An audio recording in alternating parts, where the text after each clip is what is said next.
Al, hurry up. What are you doing? You're not nervous, are you, Brian?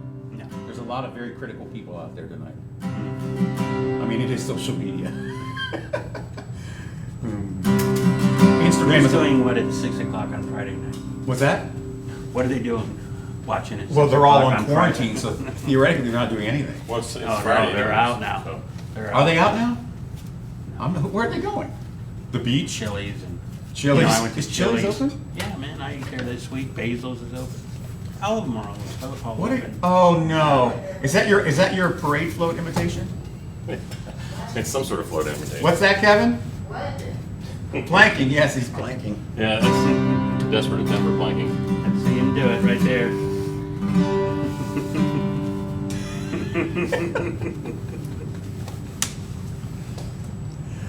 That's great. Well, it's not great. It's just okay. Yeah. It's mildly amusing. Yeah. 30 seconds, Al. Hurry up. 30 seconds. All right. Oh boy. So Dry cough. Where are you going? Get my glasses. Yeah, you need them big time. Can't see nothing without them anymore. I'm doing it improperly too. Yeah, You're you're really breaking gonna all nail the me. rules. You know what? 20 seconds. Al, it's good to have you here again this week. I Well, appreciate it's you good to doing be here. I'm going to say right now in front of Bob and everybody. it. But I'm not taking it. Shoot. 7, 6, 5, 4, 3, 2, 1. How you doing, peeps out there? This is Pastor Joe with Al Owen and my dear friend Brian Yost. A little bit more about him in just a minute. This is GraceLife TV number 5, Music and Conversation, Al. Huh? Music and Conversation with Pastor Joe and Al Owen. That's right. Large That's man, right. large We've got a following. There's like 15 people that liked it last week. So it's really, yeah, we're getting up there. And only one person did the angry one. Oh yeah. We did get one cares. The new emoji. It was very sweet. That's so I don't know nice. who it was though. It was probably yeah. It was probably you. So before we get started, I'm just going to introduce you our special guest tonight. This is my dear friend and my pastor, Brian Yost. And so for those of you that don't know, when Laura and I first came to town and we're still dealing with our family grief and all those things, Brian was our shepherd and our pastor.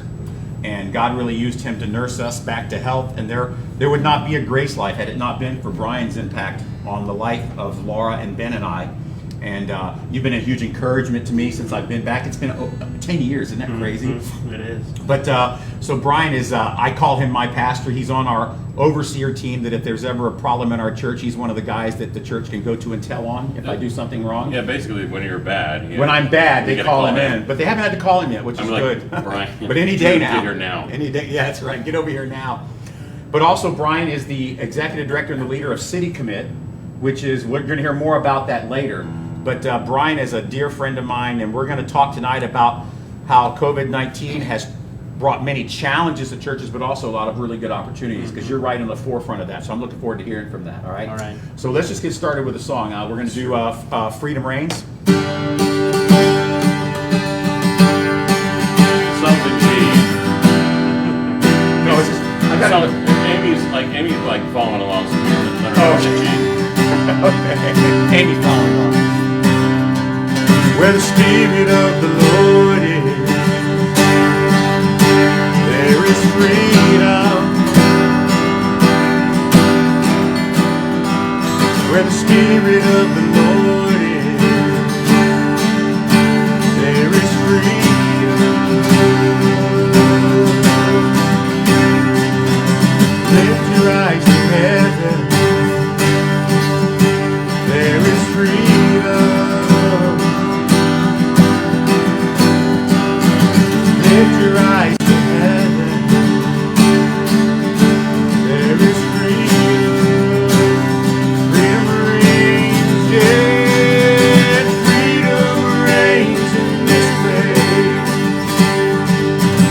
Showers of mercy and grace, it's falling on every face.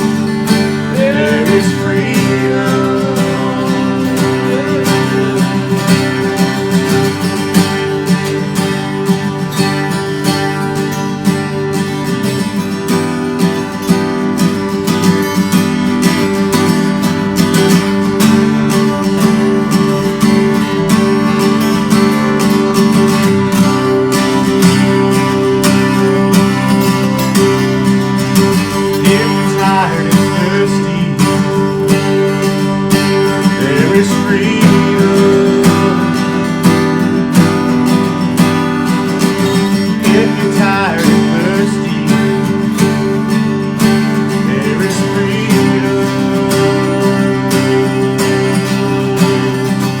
and give your all to Jesus. There is freedom, and give your all to Jesus.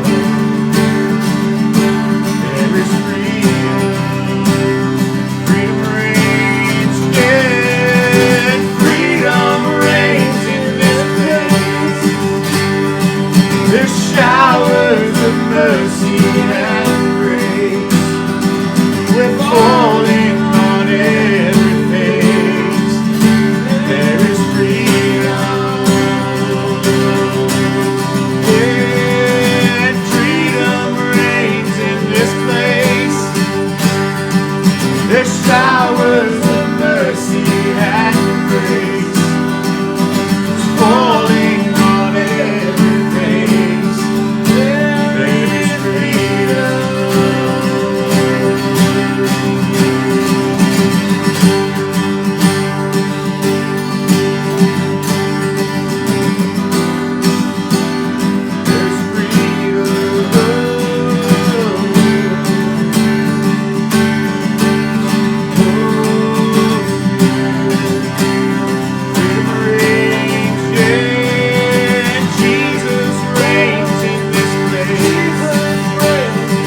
There's showers of mercy and grace.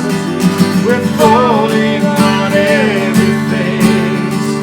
There is freedom.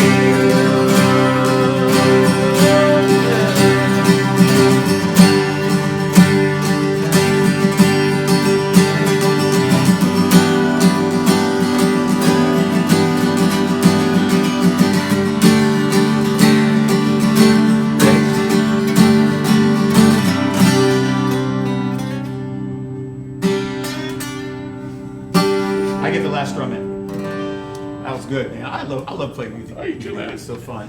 All right, so Brian, thank you for doing this. We were going to have a doctor is going to come on from our church to help us with a couple of conversations, but we pushed that to next week, and I wanted to have you in just discuss about some of the things you see happening. First of all, if you can give me a little bit of a quick summary of what City Commit is doing during this time and what it is. Some people don't even know what it is. I So don't it's even know basically a Sarasota-based thing. So just talk about that. Sarasota based and launched, officially 8 years ago from the Robert Taylor Center, but it was really birthed out of this idea of community and especially around tables. And so it was first installed when I pastored South Shore. We would have 70 to 90 men doing men's fraternity and around tables every Wednesday morning. And so that was the origination of it, and the power that it had in our church. And part of it is I just always believe if you grab the man, you grab about everything. You grab the man, the family, the church, the community. And we saw it happen in our own church. But then, really feeling released from that role of pastorate, long story short is God then birthed in 5 of us as co-founders this idea of City Commit, which is transforming our communities through greater men, marriages, and leaders. But really our tagline is more important, creating places to belong. Because if we can create places to belong, there's a chance for personal transformation, which can lead to family and corporate transformation. That's the idea behind it. I've seen the impact that City Commit has had in men that I know that don't go to church. Right. And their only connection with God's church is City Commit, but they don't miss. And it's not like it's early in the morning, Yeah, and the coffee's terrible. So for them to be there, they want to be Yeah, there. they really want to be there. Yeah, I mean, we're fortunate because, we can be a strength to the local church, the local community, but we also do most of ours in what I call neutral settings, which would be a community center, Right. an office boardroom, and of course, GraceLife is integrated. It's some in your own men's initiatives. But we're really passionate about what about the disconnected people, the ones that might be called dones, those that are kind of done with the institutional church, but they're still Christ followers. We might be a place to belong there. Good. And then reaching those that are really disconnected from faith. Right. And just go, man, we need a place because I think down deep in all of us, we just desire this place to belong. I agree. Well, enough about you. Let's talk about me. No, I'm just I'm soon. It's all about you. So, yeah, well, no, but it should be, but it never is.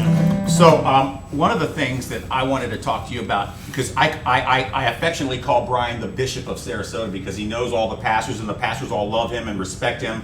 And I bet you all of us in town have come to you for advice or counsel. Matter of fact, when I was thinking about starting GraceLife, you were the one that pushed me over the edge. I wasn't sure, and you said, Davis, what's your problem? Just do it.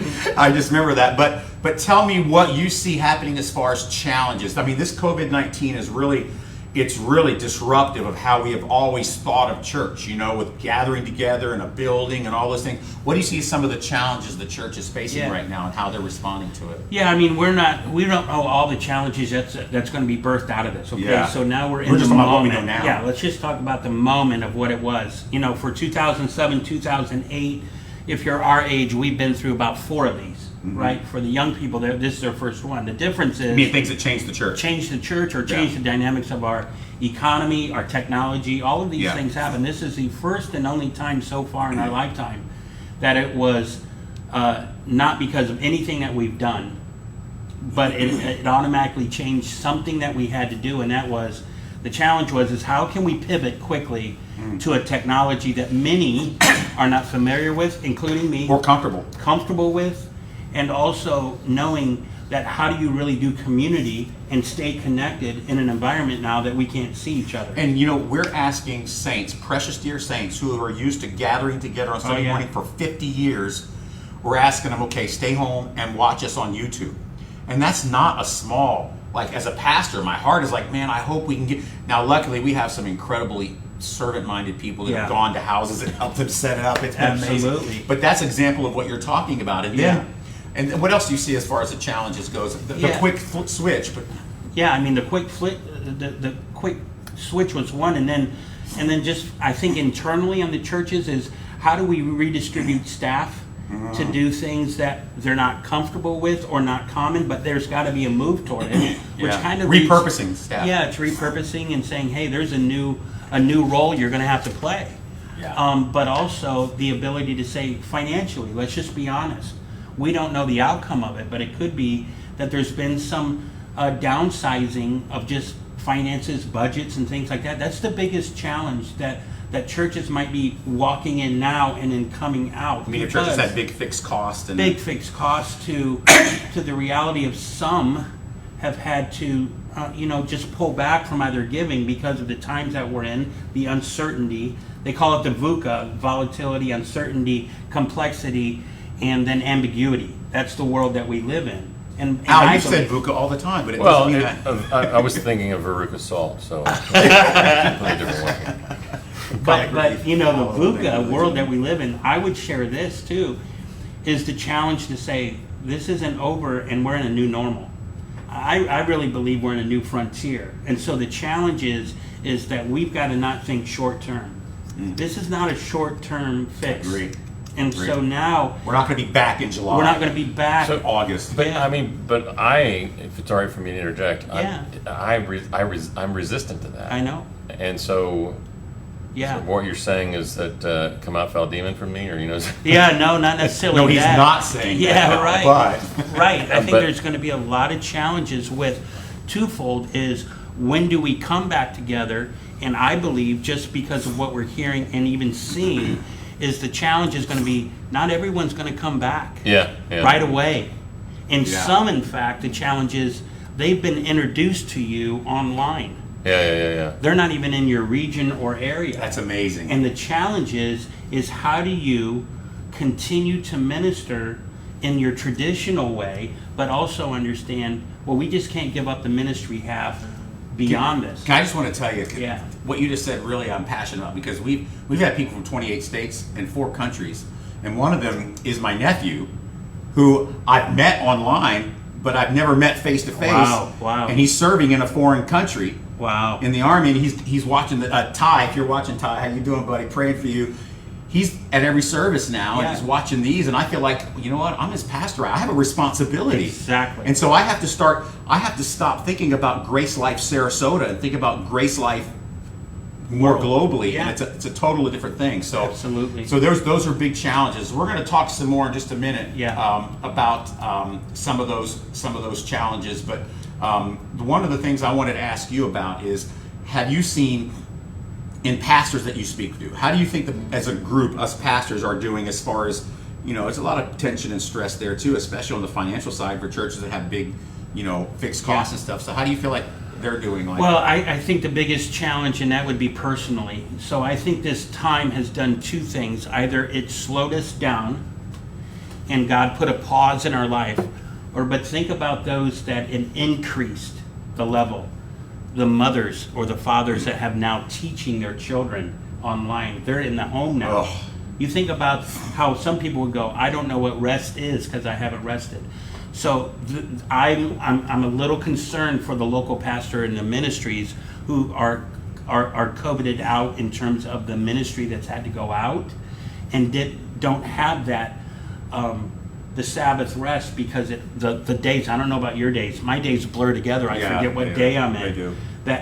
I can't tell you. It seems to be healthy because we're not talking about months into it. We're talking weeks into it. But if it would continue much further, I would be concerned for the mental health, the spiritual health. You're talking about the quarantine of level some of of the stuff. level of not only people but the pastors, because I think that you've taken on a burden that maybe has expanded rather than stayed in a certain bubble. Yeah, this true. bubble has expanded with It has. regards to ministry and It's needs. very different. So that's the challenge. Good. I agree. We're going to do another song here in the middle. What? Yes, this is the one you're supposed to sing. Oh, okay. By the way, everybody, I just want to tell you something. I get tons of feedback during the week. People love you being a part of this. I can take it or leave it. No, I'm just kidding. I love having you here. You're a dear friend and brother, but they love your music because what you've already seen with Al really sings with vulnerability and transparency. And that's why he's He's got more soul than you, bro. a lot more soul. A lot more soul.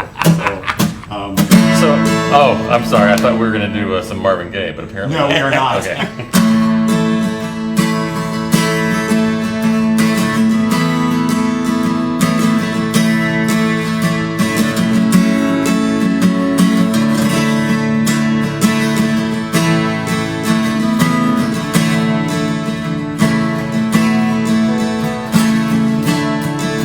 I hear the Savior say, "My strength indeed is small.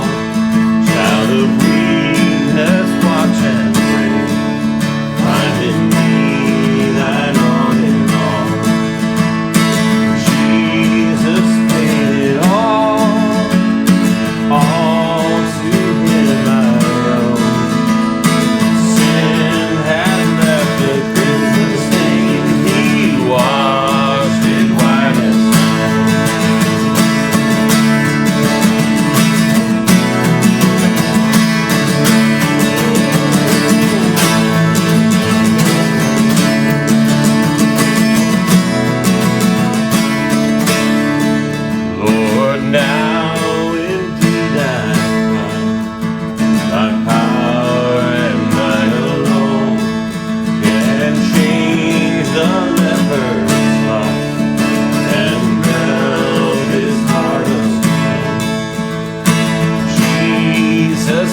say you didn't think he could sing? I don't know why you come in here talking smack like you didn't even know the guy. Brian comes at the beginning. Are you sure Al can sing? It doesn't look like he Oh can sing. yeah, right. I know he can. So That's a lie from the pit of hell. yes, it is. Hey, don't say hell on Facebook. Hey. A couple of things I want to ask you also about Brian. So we talked about the challenges. What do you Yeah. see as some of the incredible Yeah. opportunities the church has? If a church is positioned correctly, what do you think is some of the kingdom benefits? Yeah. So I think, I think the biggest thing is that first of all, just to rest and say when I talk about the benefits, just recognizing that we would all empathize with those that are in their own struggles right now. And it's hard to even think about the benefits or the ministry because let's just be honest, so many people, even within the church, may be really just trying to survive in their own lives. So when I share this, I want to do it with the heart to say, but we also empathize with you that are really hurting. But here are the opportunities.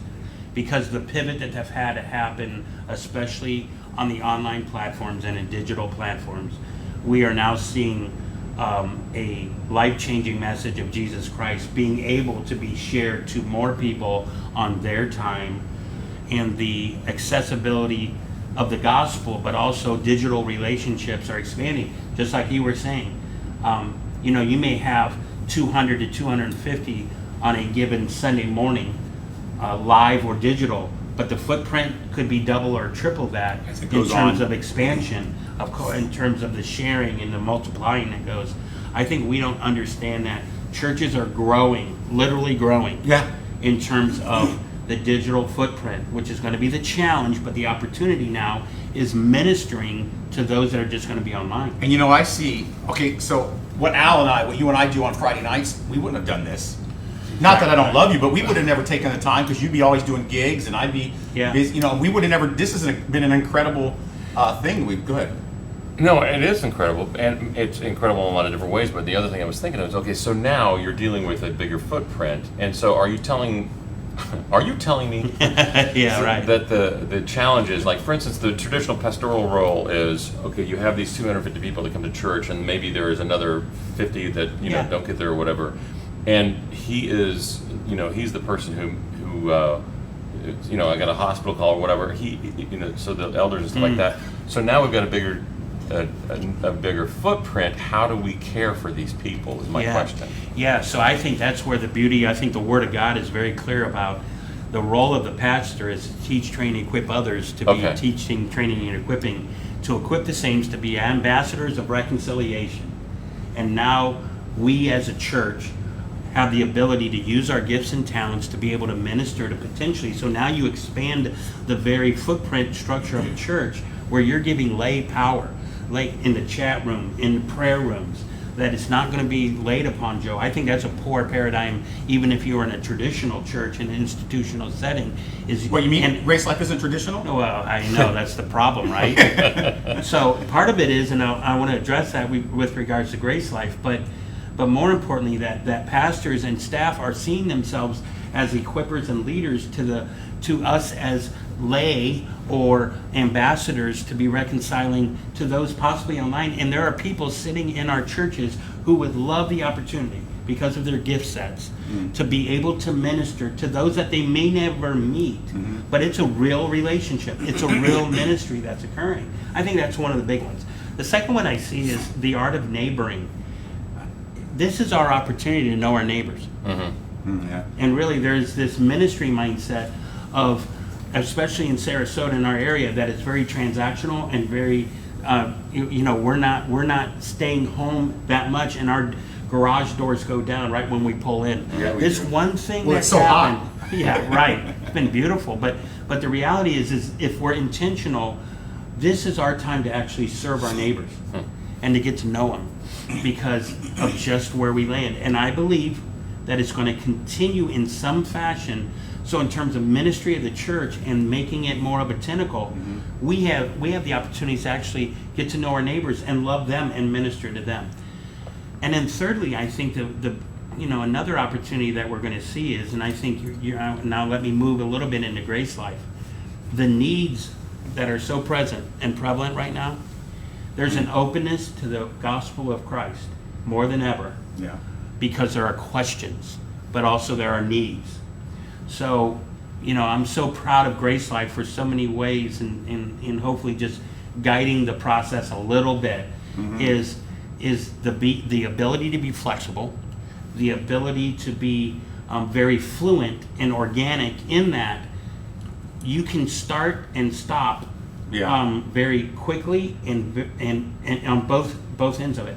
So from your pantry, what's your increase been since COVID? About sixfold. Okay. Sixfold, sevenfold. So from how many? Now just put numbers together. From what number to what number? I think April was, if I'm not mistaken, 7,200 meals. 7,200, not meals, 7,200 people. That's more than one. That's like food for a week. 7,200 people. Okay, so and originally you were probably at 1,500 or so, and now you've gone up to 7,200. Yeah. And that's not that, as I understand, that's not yours. It's a ministry of the church through Yeah, those it that is. are passionate It is. about this. I mean, it's really truly what the church is supposed to be. So you are now meeting the needs of real tangible needs of people who have the opportunity to meet the hands and feet of Jesus through giving and serving. And I've been so encouraged because our people, and I'm sure this has happened in other churches too, but our people have really leaned in.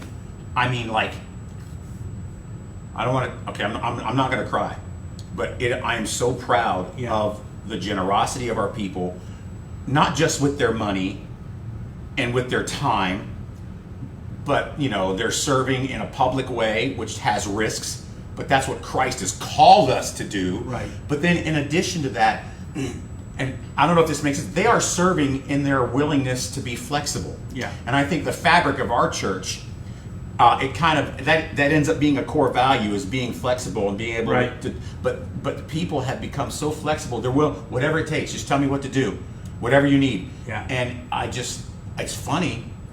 I get more comments from people saying, "Tell me somebody needs help," than I get actually people saying, "I need help." Yeah. It's just like, wow, and I'm just so proud of them, and it's just an amazing thing. Yeah. Right. No, it is. Yes. What I said? I'd like to stutter some more, so if it's I already love there. that thought that you just had. Well, Brian, do you have anything else you want to say to GraceLife or to the community at large?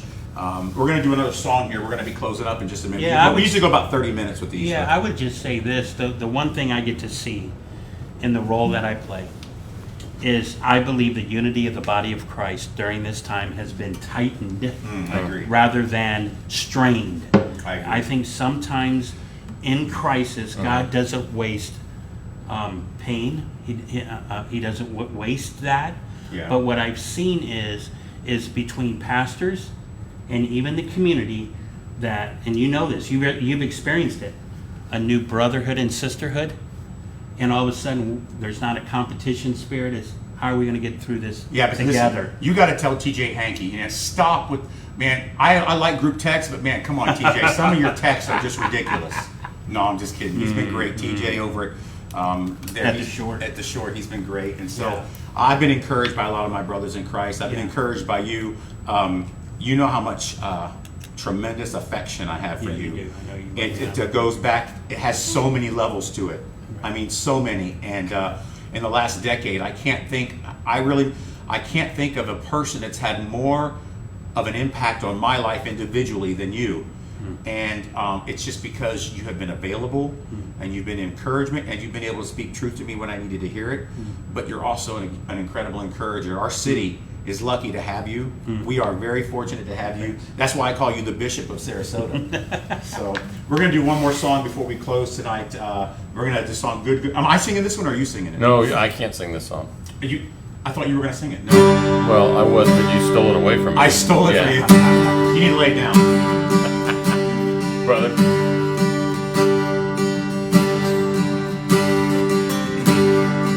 I've heard 1,000 stories of what think you're like, but I've heard tender whisper of love in the dead of night, and you tell me that you're pleased and that I'm never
are. It's who you are, and I'm loved by you. It's who I am. It's who I am. It's who I am. You are perfect in all of your ways. You are perfect in all of your ways. You are perfect in all of your ways to us. You are perfect in all of your ways. You are perfect in all of your ways. You are perfect in all of your ways to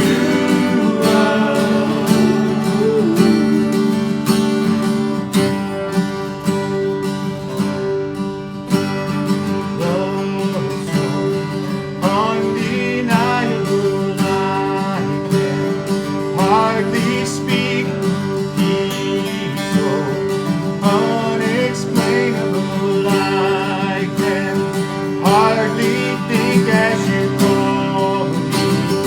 Deeper still as you hold me. Deeper still as you call me. Deeper still into love. You're good, good Father. It's who you are. It's who you are. It's who you are. And I'm loved by you. It's who I am. It's who I am. It's who I am. One more time. You're good, good Father. It's who you are. It's who you are. It's who you are. And I'm loved by you. It's who I am. It's who I am. It's who I am.